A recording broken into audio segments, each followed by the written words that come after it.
church. It's a pleasure and a big privilege for us to be here. Thanks to the trio. If it matters to you, it matters to the master. Beautiful music. I would like to confess something. It's been a while since I've been in a church where the pianist is playing the music and the church is singing, and I'm in the middle of sopranos, tenors, altos, and bass. It was amazing sitting there, standing there, and the pianist was changing the mood of the song. I could feel the Spirit of the Lord. May the Lord bless you. Praise and worship team. That was really amazing. It's been a while, years actually, ever since I've experienced today's experience. I pray that the Lord, the Holy Spirit, because of all this, is comfortable. He's comfortable in this room. And as we open our hearts, He may speak to us today. Thank you for the children's story. That was a very good, straight principle for the children. And the prayer, what I saw here was leaders for the future. Men and women who will stand up for the truth when we are gone. Thank you for today. The topic today is the transfusion of joy. Now, I love this topic. I'll be honest with you. You may not enjoy it. Maybe you may not like the words or anything, but there's one person I'm sure will be blessed today, and that's me. This sermon has changed my life. It has changed my life. It starts or comes from my favorite book in the Bible. My favorite book is now Philippians. I used to like Daniel, Revelation, Hebrews, but Philippians is an amazing book. My favorite chapter, which is chapter 4, and my favorite verses. So please, may the Lord also speak to you as He has spoken to me. May He change your lives as He has changed mine because of the transfusion of joy. The mood has been set. Everyone, we've been singing about joy. Now we're going to hear what Paul says about joy from the fourth book of Philippians, chapter 11, chapter 4, verse 11 to 13. Chapter 4, verse 11 to 13. It reads, "Not that I speak in respect of," this is the King James Version, "not that I speak in respect of want, for I have learned in whatsoever state I am, therewith to be content." And I've underlined content. I've learned to be content. Verse 12. "I know both to be abased and I know how to abound. Everywhere and in all things I am instructed, both to be full and to be hungry, both to be abound and to suffer need." Then he says in verse 13, the famous one, "I can do through which," come on, don't forget, strengtheneth. That's the old English. "Which strengtheneth me." These 1, 2, 3 verses, let's discuss on this today. I can do all things. That's what so he starts very well. You can see that this is a Paul who is a mature old Christian. He's not a baby anymore. He says, I've been there. You can talk about having plenty. I've had plenty. Having plenty of respect, I've been there. But I've also been hungry. I've also suffered need. I am not speaking because I'm in this state now, but I have learned to be content. Contentment that does not just pop like popcorn. You learn to be content. He learned, just like a doctor is not born a medical doctor. He has to start at preschool. Contentment is a process that you learn. Paul says, I've learned to be content in whatsoever state I'm in. I've learned to be content. Now, First Timothy chapter 6, verse 6 says, but godliness with contentment is great gain. 1 Timothy 6, verse 6. Godliness with contentment is great gain. Other Bibles will say great wealth. But contentment is definitely an issue. Remember, today we are talking about joy, right? Contentment is a big issue when we are talking about joy. What is contentment? Contentment. Contentment is very interesting. Is it lack of ambition? I mean, if I have a grade 5 kid and he says, I'm content with what I am now, I don't need to go to school now, I don't need to learn anything. Is that contentment? Is it lack of ambition? Or is it lack of drive? What is contentment? Maybe let's have a little discussion on contentment. Contentment. Now, to understand contentment, I want us to go through the 4 situations that we meet in life. 4 situations. This is, if you listen, maybe it will make a bit of sense. The 4 situations we meet in life.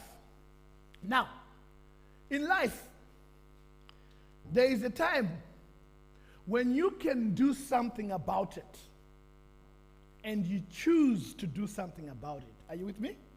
You can do something about it, and you choose to follow me closely. Now, I'll give you an example. You can stop smoking. It's not easy.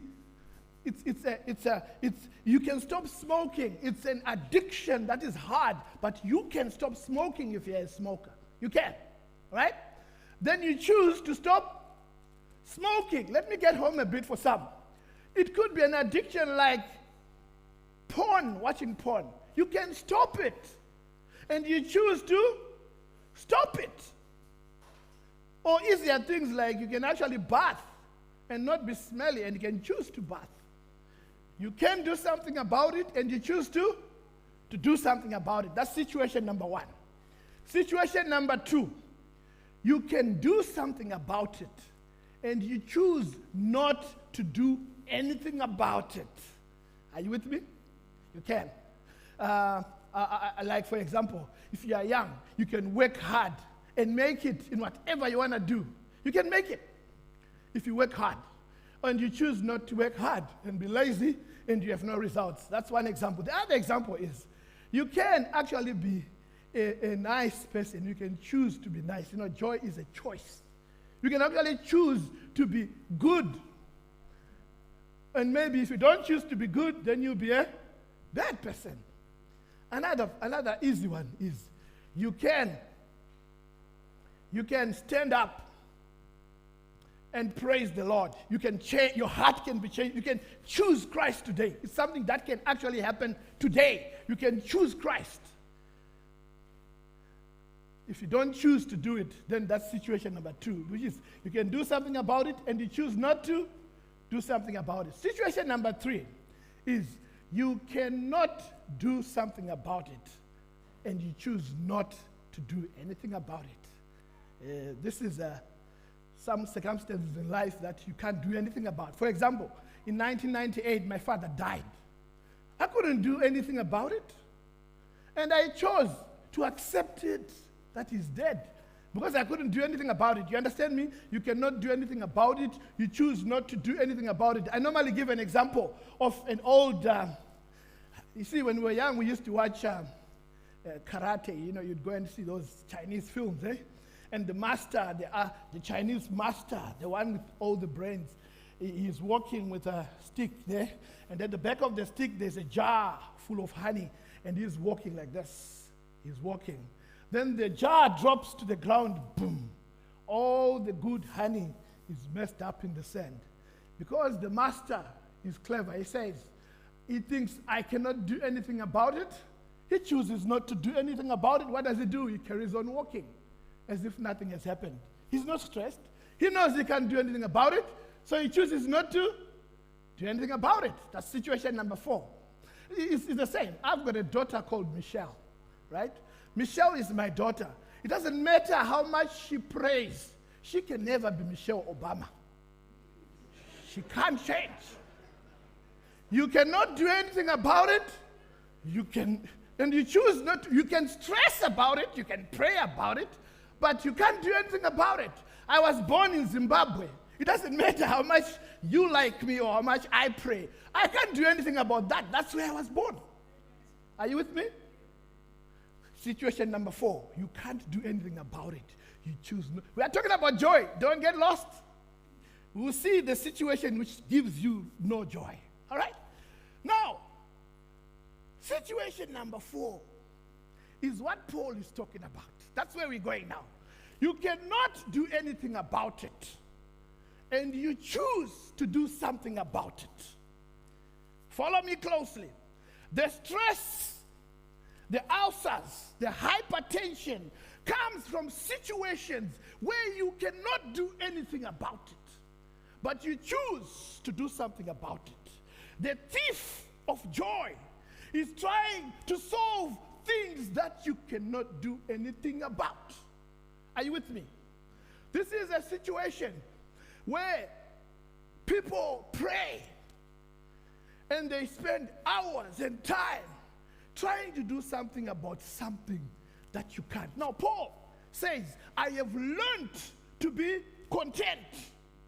In whatever situation I'm in, I have learned to be content. It's not lack of ambition, but it's accepting what you are and making the best of what you have. Contentment, lack of contentment, is a thief of joy. A lot of people suffer, they mourn, they are mourners, they are mad, they are grumpy because they cannot fix the past. A lot of people are buried in the past. And their today is a mess because they don't realize that you cannot do anything about it. You have to work with what you have today to make the best of today. So, when Paul talks about contentment, he's not talking about lack of ambition, but he's talking about accepting who you are, accepting what you have, and let the Lord make the best of what you are. Sometimes we are afraid of being different, but being different is a blessing. Anyway, I'll leave that for a sermon for another day. If you do invite me, it's not a campaign. But situation number 4. Now, contentment. Is it true that the best things in life give you joy? Is it true that if you wear the best dress today, you are the one with the most joy? Is it true? How about the one who's driving the best car today? Do they have the most joy? How about the man with the most beautiful wife? Absolutely. How about power? Mark McGowan, is he the happiest? How about riches? Who's the richest? I don't know the richest in Australia. But do you think he is the happiest? He's got the most joy? Too much of anything does not bring you joy. Too much of anything does not bring you joy. Having the best things in life does not give you joy. There is a secret. Now, I want you to follow me very closely because the Philippians was written by Paul. It is believed to be one of the last books that he wrote from a prison. Huh? Believed to be one of the last books that he wrote before he was executed. And joy, he is talking about joy. So having the best things in life does not give you joy. Christians should refuse to allow circumstances around them to determine their joy. Christians should refuse to allow the beat of the music playing around them to determine their joy. Christians should refuse to allow the people around them to to determine their joy. There is a statement which says, some mothers are only as happy as their saddest child. I'll be honest, that is not Christianity. God is the one who looks after all of us. The Bible says, work out your own salvation. If you are grumpy all the time, you are not a blessing. Let me tell you something about bored people. Bored people, listen very carefully. Bored people are boring. This is true. Bored people are boring. I don't want to be next to a bored person. He's boring. We are supposed to be a blessing to our children, a blessing to our community, but we spend so many times bored. Instead of blessing, we are boring. Christians should refuse to allow circumstances around them to determine their joy. The joy of Christians, the world did not give it to them. So the world cannot take it away. The world didn't give it to me. The world can't take it away. The joy inside me as a Christian has got a different source to whatever this world can give. Remember, we're talking about the transfusion of joy. I'll tell you why I'm saying this. The book of Philippians was written by Paul. 10 years before writing this book, he had established a church in Philippi. So now he is writing a letter for the Philippians so that he can transfuse. What is transfusion? A bit of English here. Transfusion. Come on, you guys speak English, right? Sorry? Exactly. Transfer and fuse. You know, I borrowed it from the blood transfusion people. That's all I know, really. But you're right. It's transfer and fuse. Because once that blood is in you, it's yours, eh? So transfusion. That's how I read it. Might be. And you know, Paul here is the one who is in prison. But then he is actually worried about the people who are praying for him. Eh? He said he's doing a joy transfusion to the church of Philippi through a letter. Listen to this. Paul had enough reasons to be mad, to be grumpy, to talk against God, and to be one of the most unhappy people. You see, when he writes this letter, he had lost 4 years in his life. 2 years in a prison, under house arrest in Caesarea, Philippi, right? 2 years. Then he said, please, I need to go to have a fair trial. Then they transported him by ship. If you remember that island, that Malta, where he was bitten by a snake, that was him being transported from one prison to another prison, where he also spent another 2 years. Paul had lost 4 years of his life. If he really wanted to write down about how much he complained about God, he could have written a book bigger than the Bible. Because there was a lot that had happened to him. Now he's sitting in a prison for a crime that he hasn't committed. In front of him is the Roman guards. I don't know if you can visualize the Roman guards. The Roman guards were not ordinary people like some of us. They were those, how do you call them in English? Those people who, when they lean on you, you fall right there. Those big people. Not, what do you call them? Don't worry. Ask me in my home language, I'll give you a big name for it. They were those people that when you look at, you just give them respect because of what they look like. The Roman prisons were built from stones, big rocks. And this was not a very friendly place where he was. And remember, he was also in chains. I don't know if he was writing like this with his chains. I don't know if there were blood stains on what he wrote. I have no idea. But then, in the middle of that, with all those reasons, with all that, on top of that as well, if you go to 2 Corinthians chapter 12, he says, I have a thorn in my flesh. Have you read that? And 3 times I have inquired from the Lord. 3 times I've talked to him. And he said, my grace is sufficient for you. My strength is made perfect in weakness or infirmities. Then he says, so I will now rejoice in my infirmities, because it is when I am weak that I am strong. Paul chose joy. He chose joy.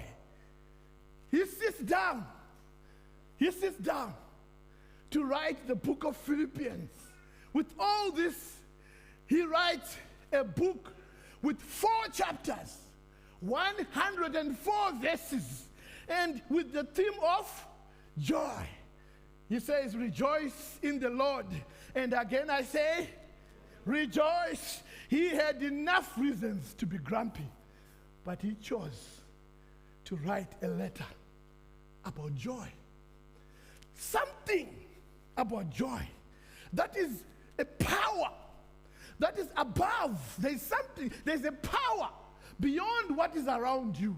There's a power beyond your sickness. Here, the thorn in his flesh. There is a power beyond your relationship problems. There is a power beyond your financial issues. There is a power in Paul's joy that runs over anything around him, including prisons, including politics, including status, because he had lost his status. Paul had a secret, and that secret, we'll talk about it straight after this. Joy Thieves.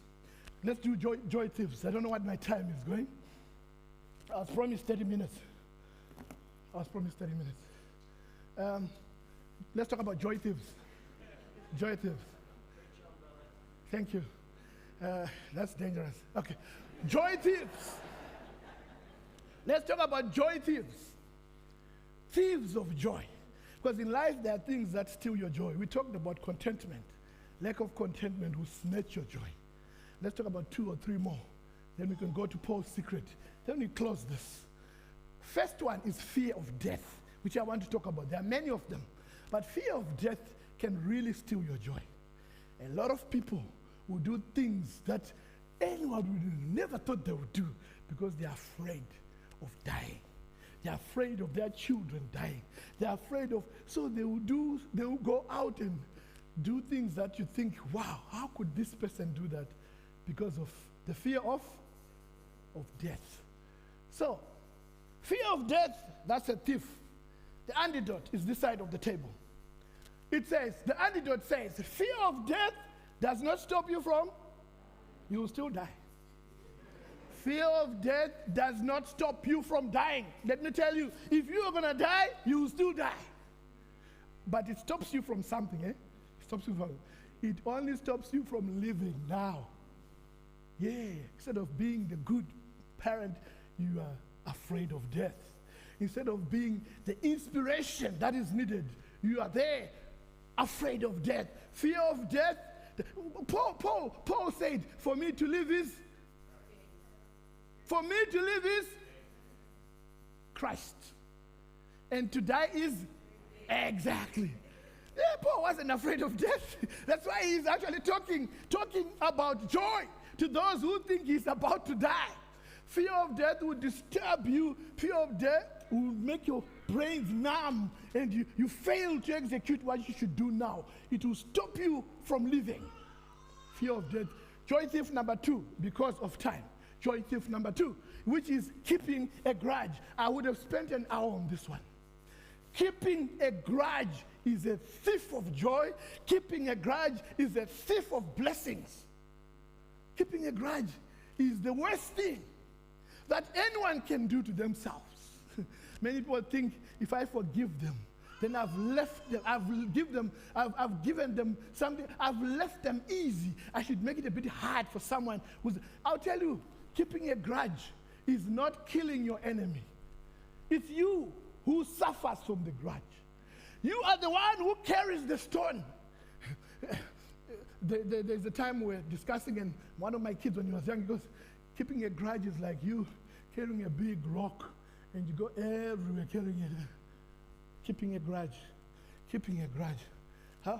You see this water here?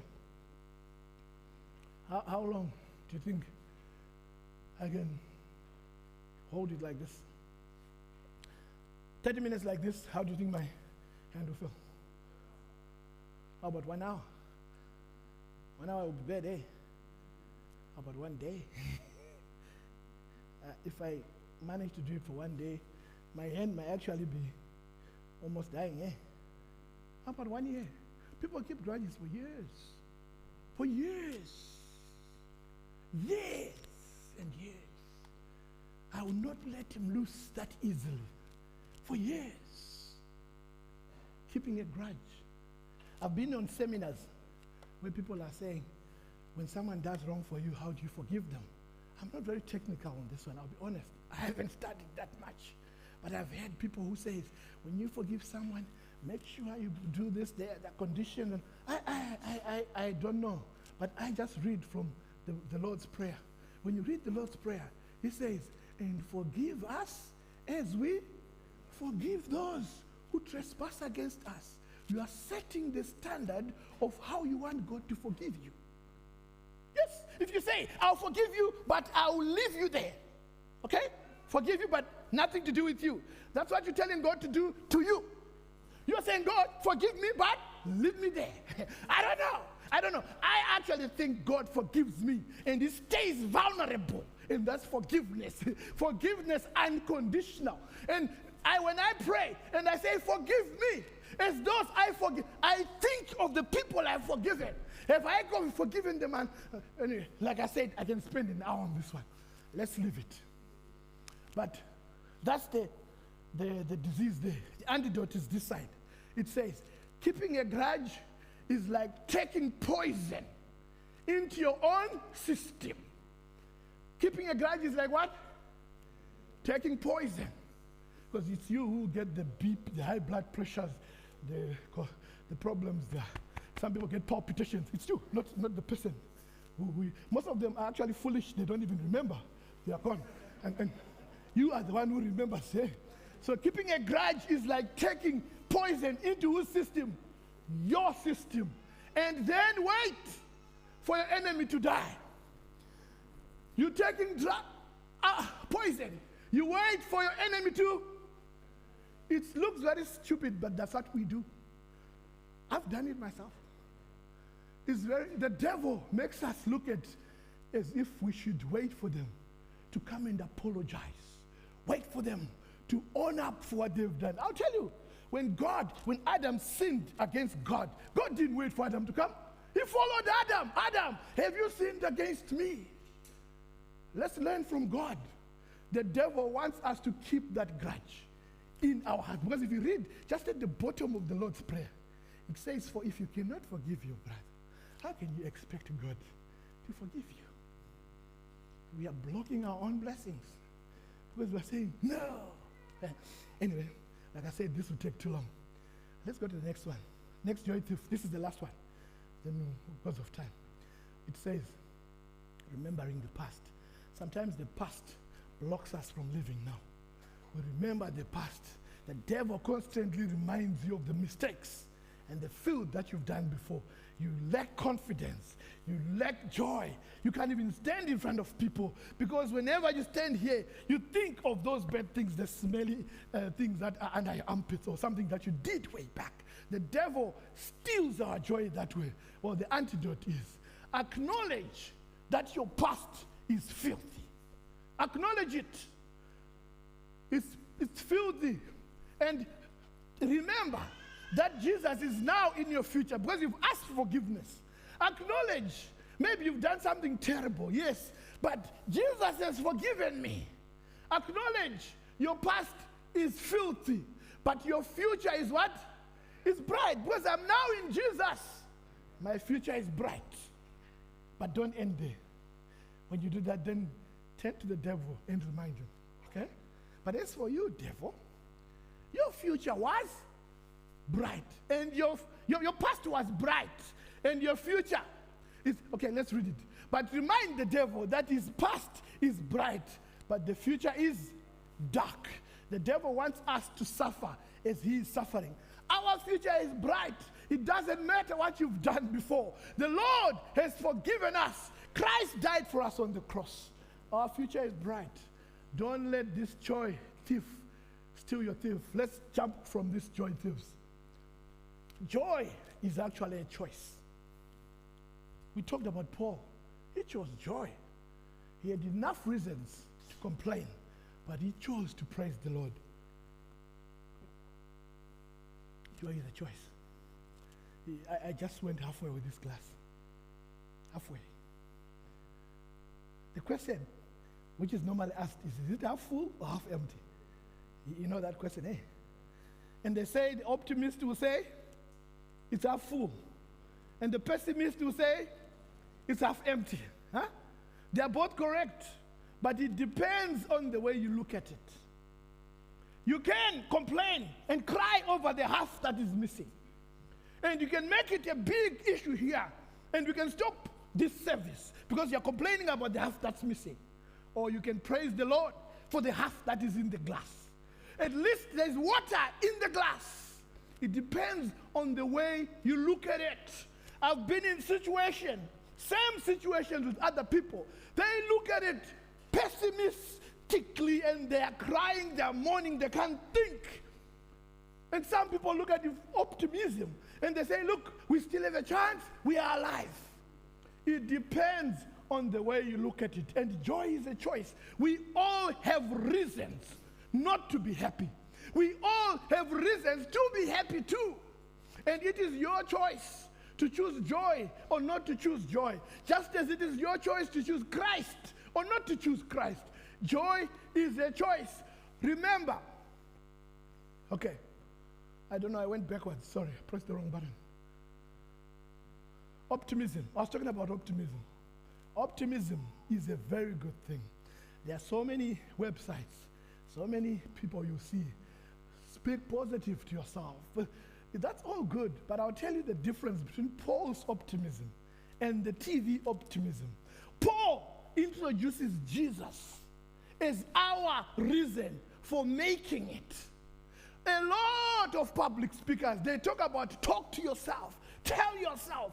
The salvation is not in yourself or what you tell yourself. It is Jesus who will get to Paul's secret. Paul's secret was not that he told himself that these chains will break, but there was something on the inside of Paul which was working on the outside, and it brightened even the corner where he was, even when he was in prison. Something on the inside. Joy is a choice. We need to kill jealousy. Jealousy, we must enjoy other people's success as if it's our success. Kill joy. Kill jealousy. Kill selfishness. Enjoy people's success as if it's your success. You know, it is, if you love listening to good music, you must probably be a good singer too. You know? Enjoy good sermons and you'll be a good preacher. Enjoy good music and you have a chance of making it in music. You must enjoy other people's success. If you don't enjoy people's sermon, how can you improve your own sermon? If you don't enjoy people's music, how can you improve your own music? You must enjoy other people's success as if it's your own. If someone makes it in business, enjoy it genuinely. Then you can learn how they made it. It is, the Bible actually says, esteem one another. You know, push one another up. When he succeeds, we have made it. This is what the Bible teaches us. And this is a very serious thing because it will keep your joy with you.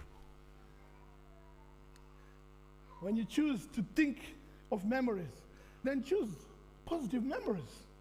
Choose good memories. You don't, being sad is not being Christian. It's not being a Christian to be the saddest person in the room. No. Choose good, positive memories. There is a girl, we met, me and my wife at one time. Her parents had both died in a month, maybe September or something, I can't remember. But not the same year. Maybe father died this year, September. Then following year, September, the mother died. And that girl, she was now working. She was an adult, yeah. And she every year, in that month, she would either lose her job or something else would happen. Because in that month every year, she would also be dead with her parents. She would be thinking about her parents. She would fail to do her work. Her brains would be numb because she chose to be dead with the dead in that month. Joy is a choice. You can't think about even your dead relatives, but choose positive memories. You can still have joy. It is a choice. Let me tell you, read the whole Bible. All the big testimonies we get in the Bible, they have got a bad part. Then the Lord of heaven comes through.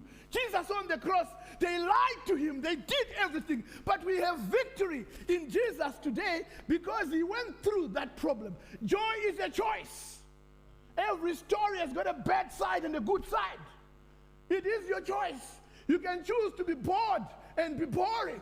You can choose to be a blessing too, because you are looking at the positive side.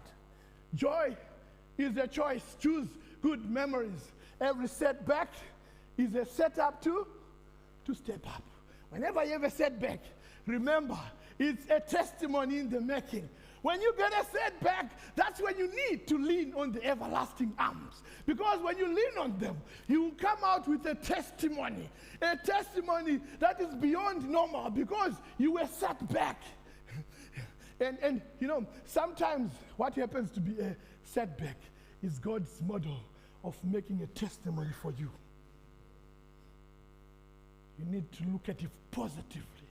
You know, every time in my life, when I had problems with the Sabbath at work, I knew that a blessing is now coming. I'll tell you, it's very true. From grade 7, when they forced me to come to school on Sabbath, I was first the whole school on that exam because I didn't go to school on Sabbath.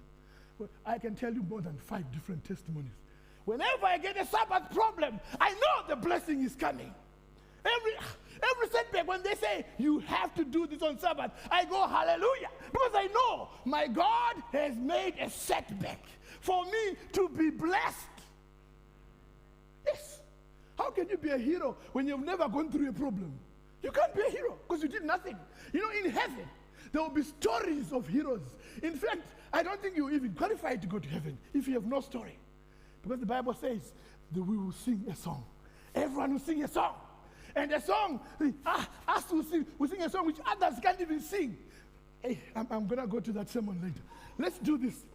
Every setback is actually a setup. When you see, that's why Paul says, I rejoice in my infirmities. When I see, he was showing off about how much he was beaten. He shows off about how much because he knows that when God allows a problem, this is another testimony in the making. Joy is actually a choice. This one I got it from the internet. It says a good hearty laugh relieves physical tension and stress, leaves your muscles relaxed for up to 45 minutes. After laughter boosts the immune system. Laughter decreases stress hormones and increases immune cells and infection-fighting antibodies, thus improving your resistance to disease. From the Help Guide Organization of Mental Health. This is just people talking on the internet. Eh? I wanted to talk about laughing. You know, I went on Hope Channel the other day. Then this lady comes and she was a guest, and she was asked, "So what do you do?" Then she goes, "What do you do?" I laugh. Then she starts laughing. You know, she laughs and laughs. So how do you do therapy with laughing? Says when I laugh, it's contagious. My patients, they also laugh. Once they laugh, it reduces and relieves the stress. Those hormones start kicking. This was on Hope Channel. You know, I was shocked. Sometimes we are rigid and we think that's being Christian. No. Christianity is not about being the hardest person in the room. Christianity is not about being the hardest boss to deal with. People should rejoice when you are in charge because they know Christ is in charge. Not that they must make a business plan to see how they can approach you. No, people should rejoice Because Christ is in charge. Let me finish this. Let's go to Paul's secret. We talked about it. It's Philippians chapter 1, verse 21. It says, for me to live is Christ, and to die is gain. Paul was set up. If you kill him, he knows it's gain. If the devil was to let him live, then he knows it's Christ who has allowed me to live. This was a win-win situation. He was not afraid of death. And this was Paul's secret. Paul's secret was Christ. Christ is the secret. When Christ is on the inside, it doesn't matter what happens on the outside.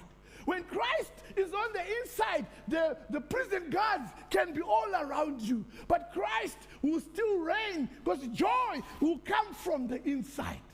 When Christ is on the inside, your husband, your wife could be a problem, but Christ will reign from inside. Your children could be a mess, but when Christ is on the inside, this was Paul's secret.